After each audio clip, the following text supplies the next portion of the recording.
Sertifikasi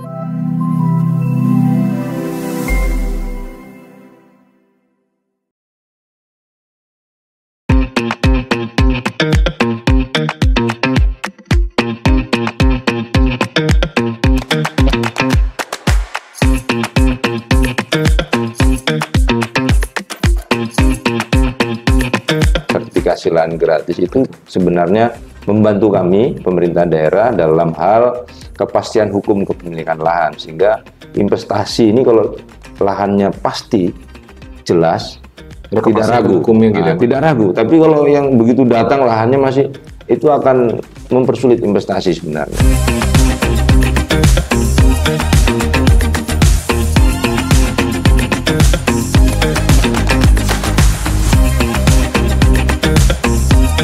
Halo Sobat Invest, jumpa lagi di podcast DPMPTSP Kaltim. Kali ini kita akan mendiskusikan secara hangat mengenai perkembangan investasi yang berada di Kabupaten Penajam Pasir Utara. Penajam Pasir Utara ini menjadi kabupaten yang sangat seksi karena di Kecamatan Sepaku merupakan wilayah ibu kota Nusantara. Telah hadir bersama kita Kepala Dinas Penanaman Modal dan Pelayanan Terpadu Satu Pintu Kabupaten Penajam Pasir Utara, Bapak Hadi Saputro, SEMT. Selamat sore Pak Hadi. Selamat sore Mas Agus. Terima kasih Pak telah hadir bersama kami, sehat selalu. Alhamdulillah. Semoga kita semua sehat. Siap, Alhamdulillah. Terima kasih Pak sebelumnya telah meluangkan waktu sore ini Pak. Kami dapat info Bapak telah selesai dari kegiatan sebelumnya yang cukup padat dan saya mengucapkan terima kasih Bapak atas waktu kehadiran di sini. Ya, sama-sama. Oke. Pak Hadi, mohon izin Pak, kami mau tanya mengenai perkembangan investasi yang berada di Kabupaten Penajam Pasir Utara. Sejauh mana sih Pak untuk proyeksi realisasi investasi yang telah berjalan di tahun 2022 di Penajam Pasir Utara ini Pak? Ya, terima kasih Mas Agus. Ini pertanyaan rada-rada sulit. Ya, mengingat begini. Bisa dikatakan dengan hadirnya IKN, investasi di kami itu memang 2 tahun terakhir relatif melambat. Artinya melambat itu begini, realisasi tahun 2022 itu dari target 2 triliun, itu kita tercapai hanya sekitar 1,3 triliun. Atau bisa dikatakan 54%-an lah. Nah untuk tahun 2023, ini kita target sekitar 1,2 triliun. Nah, sampai triwulan 2 ini kita sudah terrealisasi sekitar 58%, ya, atau bisa dikatakan hampir di angka 600-an miliar, ya, sampai dengan triwulan 2. Memang investasi di kita masih didominasi dari sektor oleochemical, migas, ya, khususnya. Nomor 2 itu dikuasai masih sektor kehutanan, itu di angka sekitar 30-an%. Yang berikutnya adalah sektor perkebunan, ya, pertanian berikutnya yang sudah mulai merangkak naik, dan juga sektor konstruksi. Jadi konstruksi, makanan, dan perkebunan ini agak trennya meningkat. Kenapa meningkat? Ya, mengingat situasi sekarang IKN butuh banyak support hasil pertanian karena pekerja butuh makan, misalnya seperti itu. Dan juga konstruksi. Geliat IKN ini memang berdampak positif bagi konstruksi di kami. Artinya para kontraktor yang memang mendapat kegiatan proyek di IKN, ya alhamdulillah tidak hanya melulu dikuasai oleh BUMN, tapi juga dia bekerja sama. Bekerja sama dengan kontraktor lokal, sehingga ini yang mengerek juga kontribusi sektor konstruksi di kami. Ya, meningkat. Artinya sektor jasa konstruksi itu pengaruh dari IKN juga ya Pak, selain juga pangan tadi ya Pak, untuk suplai ketahanan pangan. Secara langsung juga berdampak, ya, karena KSO yang dikerjakan antara BUMN dan juga kontraktor lokal mengerek peningkatan. Siap Pak. Ya. Kemudian mohon izin Pak Kadis, kalau berbicara mengenai kebijakan hilirisasi Pak dan kerjasama UMKM yang sedang digaungkan oleh pemerintah pusat, sejauh mana Bapak berjalan di Kabupaten Penajam Pasir Utara itu? Ya, untuk hilirisasi memang kita masih bergantung. Saat ini kita baru sampai pada hilirisasi hasil dari buah sawit menjadi CPO. memang kemarin ada niat-niatan kita untuk menghilirisasi yang lain, tapi memang terkendala macam-macam ya, karena memang dari sisi regulasi, mungkin dari sisi ketersediaan bahan baku, sehingga untuk membangun pabrik olahan lanjutan jangankan di PPU, di Kaltim ini aja masih belum ada. Oke. Ya, di Kaltim untuk turunan CPO belum ada. Belum ada. Lagi di Penajam yang luas sawitnya hanya sekitar berapa ribu itu, hanya 17 ribuan. 17.000 hektar ya Pak? Lebih kurang. Sorry, 170 ribu. 170 ribuan. Oke. Siap.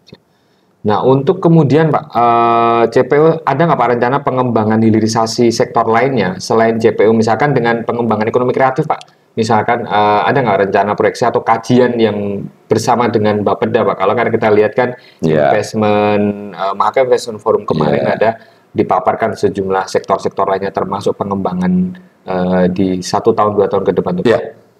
Untuk iPro kemarin yang sebenarnya kita hilirisasi memang kita niatnya ya baik dari sisi sektor perikanan, kita kemarin juga sekarang saat ini kita susun iPro untuk perikanan dan peternakan, termasuk pangan berbasis padi. Itu kita sudah mengkaji itu.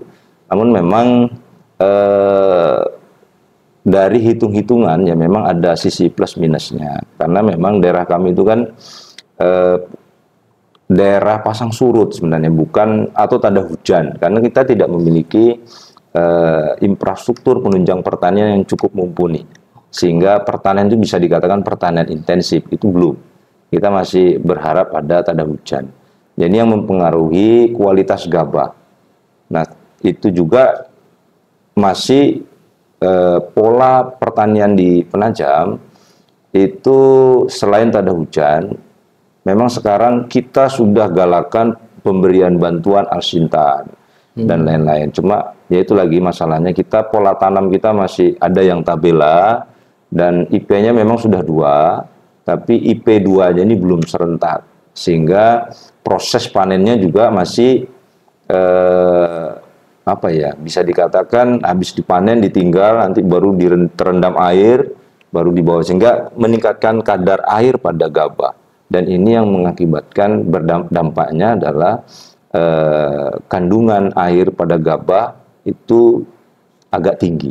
Oke. Nah, ini yang perlu kita sudah mengkaji.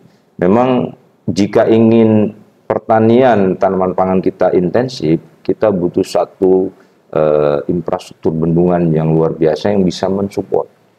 Nah, kemarin sebenarnya kajian dari provinsi juga sudah dilakukan, baik provinsi maupun pusat, itu membangun namanya bendungan Trake. Nah, kemarin desainnya itu sebenarnya bisa mengari lahan pertanian daerah Bebulu, Longkali, dan Longiki sebenarnya. Namun sampai hari ini belum ada. Oke. Artinya bendungan Trake itu ya Pak, yang untuk 3 kecamatan arah ke Pasir itu berbeda dengan bendungan semua ya Pak, sedang dikembangkan di KN. Itu untuk distribusinya dan juga mencukupi kebutuhan masyarakatnya berbeda ya Pak itu? Berbeda, segmennya memang berbeda. Kalau untuk bendungan Semoy atau Tengin Baru, itu memang segmennya untuk air minum. Ya, untuk air minum yang tidak mungkin, apalagi dengan keberadaan OIKN sekarang, untuk kebutuhan masyarakat sepaku dan konstruksi saja sudah defisit. Artinya belum masuk ke wilayah pertanian. Baik. Ya. Baik Pak, menarik Pak. Untuk sektor pertanian dan kebutuhannya itu perlu ada bendungan itu tadi yang untuk mendukung proses tanamnya pertanian sampai dengan kebutuhan lainnya. Baik. Pak Hadi, mohon izin Bapak, kami mau tanya lagi seputar kerjasama UMKM Pak. Artinya kebijakan pelaku usaha besar yang di matchmaking kan dengan UMKM ini, ya sepertinya kemarin digelar juga ya Pak di Hotel Ika di Petung itu Pak.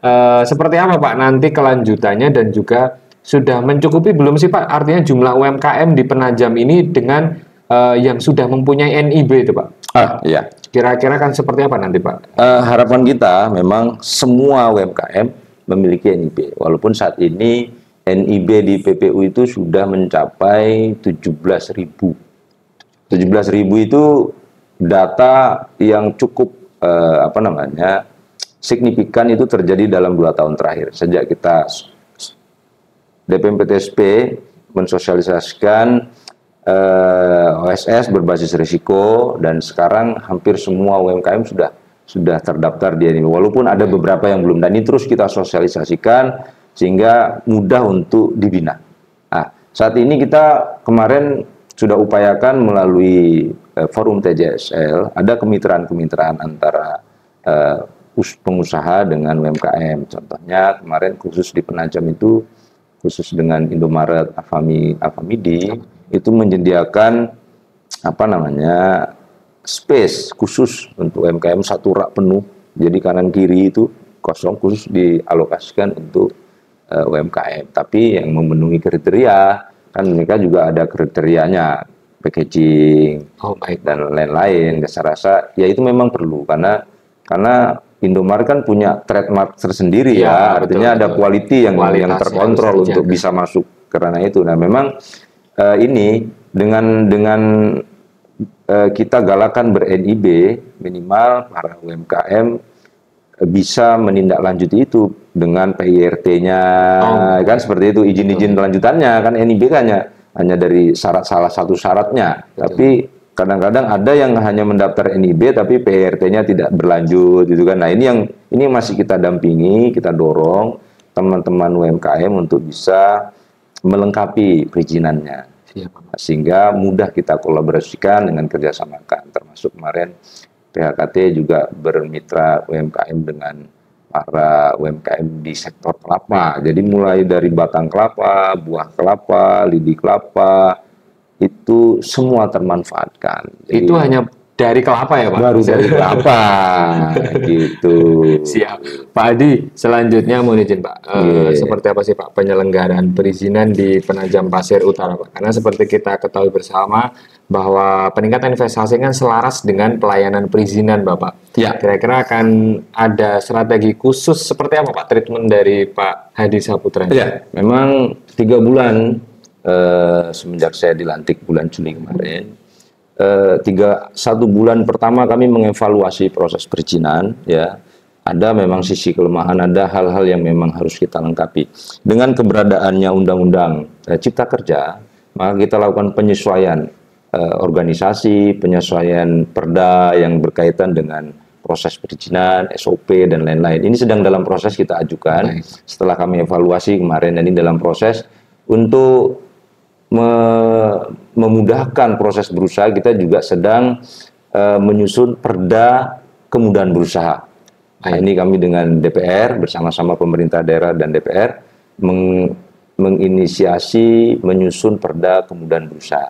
Berikutnya adalah terkait dengan kemudahan layanan perizinan, kita juga sedang menyusun EPTSP, ya, EPTSP untuk memfasilitasi, memudahkan teman-teman yang non berusaha untuk bisa kita berikan layanan secara online. Jadi tidak lagi harus datang, kan? Dia bisa mengupload, bahkan bisa dengan dari smartphone-nya. Ya. Artinya bisa dari jarak jauh ya Pak, tidak perlu datang ke kantor, cukup bisa diakses kapan. Saat ini untuk lebih mensosialisasikan OSS RBA, kita bersama teman-teman PTSP melakukan sosialisasi, bahkan sampai ke tingkat desa, kelurahan, bahkan ini bulan depan ini kami akan sosialisasikan dengan aparat desa, aparat kelurahan. Artinya kan agar tidak terlalu banyak yang datang ke dinas, artinya bisa dilayani sebenarnya mudah. Tapi karena masyarakat kita ya, kita pahami pemanfaatan gadget yang mungkin orang yang sudah usia tertentu yang belum paham, sehingga ini perlu kita dampingi, kita sosialisasikan. Ini untuk memancing teman-teman untuk bisa mendaftarkan seluruh usahanya, dan itu mudah. Baik, artinya itu masyarakat bisa mendaftarkan ya Pak, cukup di kantor kelurahan atau desa? Iya, di kecamatan. Artinya bisa didampingi oleh petugas kelurahan, terus desa, kan gitu. Oke, siap, Pak. Karena kalau harus ke Penajam kan jauh, ongkosnya berapa, kan gitu ya. Belum ongkosnya berangnya Pak. Iya, karena kalau di kita sesuai dengan perda saja, kita tidak ada pungutan lain-lain. Kita kalau memang itu free ya kita free. Baik, kita free kan. Kita tidak, bahkan kita kalau ada yang kesusahan mengurusan, kita fasilitasi. Tapi sesuai dengan ketentuan ya, sesuai fasilitasinya. Ya, kalau memang dia harus melengkapi di tataran yang lain ya seperti itu. Sama kita sepakat dengan DPR kemarin untuk mempercepat pembangunan mall layanan publik, di mana integrasi antara DPMP TSP dan dinas teknis lainnya dalam satu tempat. Baik. Ini kemarin alhamdulillah support dari teman-teman DPR, dan nanti kita akan coba minta ke Pak Bupati supportnya kembali sehingga ini bisa berbarengan didorong. Artinya mall pelayanan publik nanti akan segera diakselerasikan ya, Pak? Iya. Dan juga segera dikerjakan nanti itu bisa berjalan dengan baik. Iya. Baik. Oke, Pak Adi mohon izin Pak, untuk sektor unggulan lainnya misalkan pariwisata Pak, mohon izin Pak. Oke. Ada nggak Pak rencana di Penajam Pasir Utara ini beriringan dengan Ibu Kota Nusantara? Karena mungkin banyak masyarakat yang dari luar Penajam itu masih kepo atau penasaran Pak, wisata di Penajam. Kira-kira seperti apa Pak untuk pengembangan sektor pariwisata di Penajam Pasir Utara itu? Iya, saya rasa kalau untuk pengembangan pariwisata, Dinas Pariwisata kami telah bekerja sedemikian rupa ya dalam bentuk promosi, pegelaran seni budaya, event-event itu sudah cukup luar biasa. Kita ada event tahunan Nondoy, terus Buen dan lain-lain ya. Itu sekaligus wadah promosi juga sebagai aktualisasi seni dan budaya yang ada di PPU, yang saya rasa itu cukup mensupport ya. Artinya IKN yang besar ini butuh wadah tempat refreshing. Nah, kita tinggal memang ini tidak mudah, butuh tahapan yang panjang. Kita punya beberapa kawasan-kawasan prioritas untuk kita kembangkan. Yang pertama, kita punya kawasan industri yang seluas 9.000 hektar, itu berada di kawasan Buluk Minung. Buluk Minung ya Pak? Ya, Buluk Minung, Gersik, Jenebora, Riko. Nah, kita juga punya kawasan perdagangan jasa, yaitu sepanjang garis pantai Penajam sampai dengan Nipa-Nipa. Nah, itu luasnya luar biasa. Ya, itu kita sudah ada buat desain perencanaan dan master plan-nya untuk kawasan perdagangan dan jasa. Selain itu, kita juga kemarin barusan membahas beberapa koridor strategis mitra IKN. Jadi kita untuk mitra IKN itu ada 3 yang juga sudah disinkronkan dengan dokumen RT/RW yang saat ini sudah dalam proses revisi. Ya. Jadi koridor mitra IKN itu yang pertama adalah koridor Lawe-Lawe Giri Mukti Petung, itu kawasan permukiman, perdagangan jasa, dan Buluk Minung, Jenebora, Gersik, itu kawasan industri, ya, dan juga pendukung lainnya, termasuk Riko Sepan Sotek, itu industri, perkantoran, dan juga jasa. Nah, jadi ada 3 koridor itu yang diimplementasikan. Termasuk kita ketambahan 1 kawasan strategis lainnya, yaitu kawasan yang diakuisisi oleh Bank Tanah. Jadi di sana juga ada nanti kawasan peruntukan industrinya.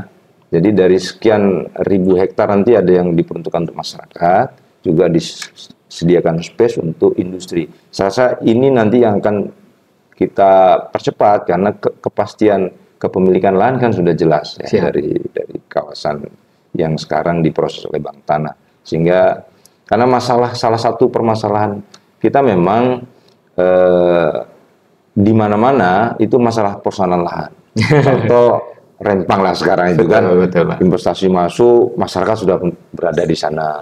Sekarang mungkin, dan mudah-mudahan memang terbantu kita dengan ada program Prona TJSL kemarin, nanti ya sertifikasi lahan gratis itu sebenarnya membantu kami pemerintah daerah dalam hal kepastian hukum kepemilikan lahan, sehingga investasi ini kalau lahannya pasti jelas, tidak ragu, tidak ragu. Tapi kalau yang begitu datang lahannya masih, itu akan mempersulit investasi sebenarnya. Sebenarnya investasi itu tidak mau susah sebenarnya, dia mau datang siap. Makanya sebenarnya kita siapkanlah kawasan-kawasan industri yang tadi kita sudah sampaikan. Baik, artinya dari sepanjang koridor itu, kalau dari kesimpulan Bapak itu, investasi mudah datang asalkan ada kepastian hukum ya Pak? Iya. Baik dari tanah dan sebagainya Pak? Iya. Luar biasa. Pak Adi, mohon izin Pak, apa Pak pesan dan ajakan Bapak untuk kepada investor atau masyarakat yang nantinya kita akan publikasikan Pak, bagi investor yang akan mau datang ke Penajam Pak, kira-kira pesannya bagaimana Pak? Terima kasih. Saya rasa pesan saya satu, kepada masyarakat PPU, ya, ajakan kami adalah berikanlah kepastian, mendaftarkanlah kepemilikan lahan jika itu masih dalam bentuk pemilikan surat segel, jadikanlah menjadi sertifikat dan lain-lain. Artinya peningkatan status agar apa? Investasi yang masuk mudah. Artinya ada kepastian, tidak ada yang tumbang tindih, tidak ada lagi konflik-konflik kepemilikan lahan sehingga memudahkan investasi. Nah, bagi para teman-teman investasi yang akan masuk, Penajam ini dengan kehadiran tol Pulau Balang, jembatan tol Pulau Balang, praktis itu kawasan di Penajam cukup prospektif ya, karena kenapa? Harga lahan cukup murah timbang Balikpapan ya. Tetangga kita Balikpapan yang sudah eksis kawasan industrinya, di sana harga kan sudah luar biasa. Nah, dengan berinvestasi di Penajam, minimal akses pemasaran mudah. Kita dari Penajam dengan jembatan tol Pulau Balang itu hanya 30 menit. Itu sampai dengan bandara. Nanti sampai dengan Pelabuhan Semayang juga cukup 40 menit, ya kan? Kami Penajam juga sedang membangun pelabuhan sendiri, ya, pelabuhan kita. Nah, ini akan memperdekat, karena kawasan industri dekat dengan pelabuhan. Itu suatu titik poin penting dalam investasi. Infrastruktur kita juga pemerintah daerah sedang meningkatkan kualitas dan juga perluasan pembangunan infrastruktur jalan, jembatan, ya, akses. Intinya kita tidak ada akses yang tidak bisa kita akses. Artinya mudah. Nah, memang saat ini kelemahan kita ada di sumber daya manusia. Namun saya yakin di 4-5 tahun ke depan itu bukan masalah. Karena saat ini pembangunan kampus-kampus baik kampus nasional maupun internasional dipastikan hadir di Kabupaten Penajam yang saat ini sekarang Gunadarma sudah memiliki 280 mahasiswa. Yang kemarin baru di launching kemarin sudah 280 mahasiswa. Nah, ini ditambah lagi kampus Parahyangan yang baru dibuka. Baik. Nah, nanti selanjutnya ada, ini yang mengantri sudah ada 5 nggak? 5 lagi Pak. Ini menjadi trigger tersendiri ya Pak bagi kawasan Penajam. Ya minimal itu punya daya dukung terhadap hadirnya investasi nanti ke depan, kan gitu kan? Karena salah satu daya dukung itu adalah sumber daya manusia. Walaupun kalau dari sisi sumber daya alam ataupun bahan baku kan kita dekat pelabuhan, pemasaran dekat, ya, lahan aman, kan seperti itu. Akses bagus. Biasa.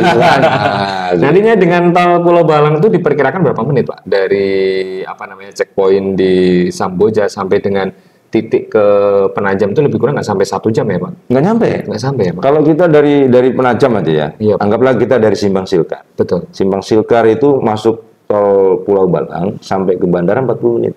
Luar biasa ya Pak. Ya, tapi belum lagi mohon izin kalau nanti ada bandara VVIP itu Pak. Lebih dekat lagi.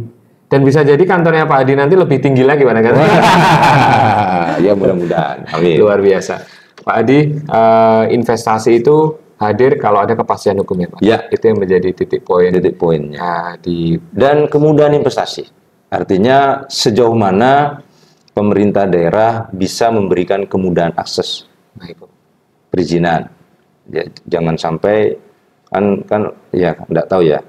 Ada ya minimal. Tapi ya kita berupaya tidak ada. Kita kalaupun ada masa kita fasilitasi seperti apa pemecahannya. Kami juga akan buat tim percepatan investasi. Nanti kami akan coba koordinasi atau laporkan ke Pak Bupati timnya bagaimana. Baik, minimal untuk mempercepat atau mengatasi permasalahan-permasalahan di bidang investasi dan penanaman modal. Baik. Terakhir Bapak, pesan kepada para investor Pak yang akan masuk ke Penajam Pak. Ya. Pak. Terima kasih. Saran saya kepada teman-teman investor, datanglah ke Penajam. Ya, kami akan berusaha memberikan kemudahan, ya, dari sisi perizinan dan juga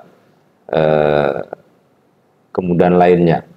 Memang ada hal-hal yang perlu kita sama-sama pahami. Kepemilikan lahan di PPU memang belum semuanya memiliki surat yang resmi, bisa dikatakan begitu, tapi dalam bentuk segel. Segel pun resmi, tapi kalau investasi kan biasanya minimal harus SHM. Gitu. SHM, ya. Nah, saya rasa itu tidak ada persoalan. Minimal masyarakat PPU mendukung investasi ini setinggi-tingginya agar geliat ekonomi di kami bisa bergelora lah, menggeliat lah, meningkat seiring dengan keberadaan IKN. Karena PPU sebagai Serambi Nusantara ingin menciptakan suasana kondusif bagi siapapun yang masuk. Baik, siap. Iya. Dan kami juga pesan kepada masyarakat, kita harus menyiapkan diri kita sendiri. Jadi sebenarnya dengan banyaknya informasi yang masuk, banyaknya investasi yang masuk, banyaknya warga negara Indonesia, bahkan negara asing yang akan datang ke Serambi Nusantara, ya kan tidak mungkin dia langsung ke IKN-nya kan, pasti melewati Serambi Nusantara. Sehingga kita harus siap mempersiapkan diri menghadapi perubahan yang luar biasa. Sehingga kita tidak hanya menjadi penonton, tapi kita ikut bersama-sama menggeliatkan ekonomi Serambi Nusantara. Gitu. Pak Hadi, terima kasih Pak atas perjumpaan kali ini. Semoga investasi di Kabupaten Penajam Pasir Utara beriringan dengan menggeliatnya UMKM dan juga hilirisasi serta kawasan lajur-lajur yang Bapak sebutkan tadi makin berkembang Pak. Amin. Amin Pak. Terima kasih Pak dan sehat selalu, sukses Pak Hadi. Terima kasih. Baiklah Sobat Invest, kali ini perjumpaan bersama Kepala DPMP TSP Kabupaten Penajam Pasir Utara Bapak Hadi Saputro. Sampai jumpa lagi di perjumpaan kita selanjutnya. Salam investasi.